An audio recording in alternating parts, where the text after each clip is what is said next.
ইস, তোমার অনেক কষ্ট হয়ে যাচ্ছে না আমাকে বিয়ে করে? আমি কি বলছি আমার কষ্ট হচ্ছে? না, এই যে কখনো এগুলো করো নাই, তারপর আমাকে পালিয়ে বিয়ে করেছো তোমার ফ্যামিলি সবাইকে ছেড়ে দিয়ে। এগুলো করতেই হবে, এগুলো কষ্ট না? ফ্যামিলি তো একদিন না একদিন মেনে নেবেই, ঠিক না? আর বিয়েটা যদি না করতাম তাহলে তার আমাকে পেতে না, আমি তোমাকে পেতাম না।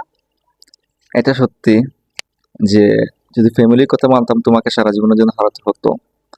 তো আফসোস নেই, ফ্যামিলি একদিন ঠিকই মেনে নেবে। তোমাকে তো পেয়েছি, তারপরেও তোমাকে এই পরিবেশে রাখা, এই যে রুম, অগোছালো রুম, এখানে থাকা তোমার অনেক কষ্ট হয়ে যাচ্ছে, তাই না?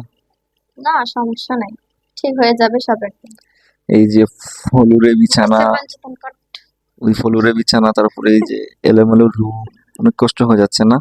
না, হচ্ছে না। আমি তো বুঝি তোমার কষ্ট হচ্ছে, তাই না? তুমি তো আমাকে ভালোবাসো, তাই প্রকাশ করতেছো না। হচ্ছে না। সমস্যা নাই, যদি আল্লাহ তাআলা আমাদের কোনো একদিন ভালো দিন আসে, অবশ্যই আমরা অনেক ভালো একটা বেবি রুম নিব, সমস্যা নাই। ওকে। মন খারাপ নাকি? হাসতেছো না যে?